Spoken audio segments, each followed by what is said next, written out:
Good morning and welcome to Tucker News. I'm Matthew. And I'm Noah. And we have a breaking news report on the Supreme Court case that's changed the rights of defendants within the United States. Gideon v. Wainwright.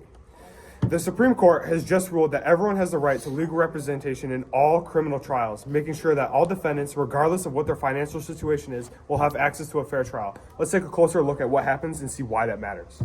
Until the recent court case, Gideon v. Wainwright, it was left to the states to decide if defendants were to receive a lawyer to defend them.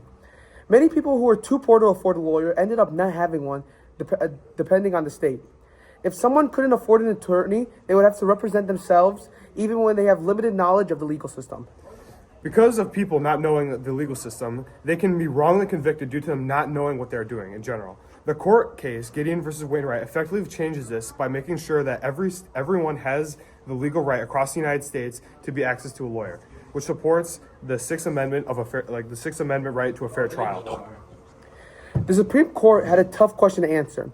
Does the Sixth Amendment, the right to counsel, apply to the state courts within the 14th Amendment's due process clause? So in other words, does the U.S. Constitution have to make states provide free counsel for defendants who are poor in criminal cases? It has always been confusing and unclear, and many states have usually only provided counsel in specific situations.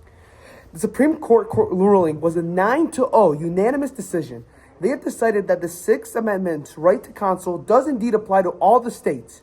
Justice Hugo Black said that it was a fair trial and it's not possible without the necessary legal representations for someone to represent themselves. He stated that lawyers in criminal court are necessities, not luxuries.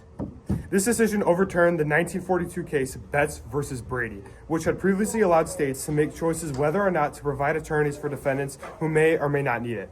The Supreme Court had also ruled that rejecting a lawyer to a defendant who cannot afford one violates their constitutional rights. Now let's define some legal terms to understand the impacts of this case. First, the right to counsel means that a defendant has the right to an attorney present with them in a criminal case.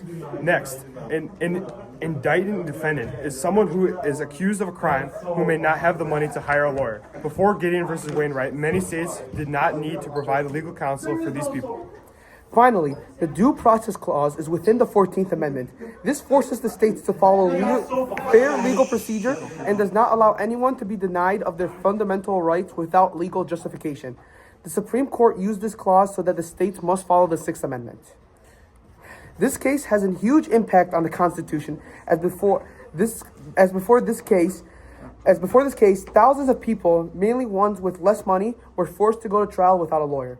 This would lead to people losing their trials due to their inexperience, as said earlier. Due to this Supreme Court ruling, states have to give lawyers to defend people, no matter if they're poor or rich. This court case ruling helped reinforce the idea of equality that is stated throughout the Constitution. The ruling makes it so everyone, no matter what, has a lawyer, which makes it fair to everyone in a trial. This also correlates with the Sixth Amendment, which expanded the right to a fair trial to the states, as well as states are required to provide for these lawyers. This case today is not the first time in which there has been a Supreme Court case that has dealt with the availabilities of lawyers to all in court. A key case that is also related to this is Betts versus Brady. In this ruling, the Supreme Court stated that the states did not have to give lawyers to people who were too poor to afford one. This included defendants in all cases. However, today's case overturns this ruling, which makes it so everyone has the right to a lawyer in states, no matter their financial status. Another case that relates to Gideon versus Wainwright is Pennell versus Alabama. This case dealt with legal counsel and the death penalty. They ruled that legal counsel must be given to people even if they cannot afford one. In this case, it involved teenagers who were wrongly convicted of a crime but could not afford counsel and did not have proper legal representation.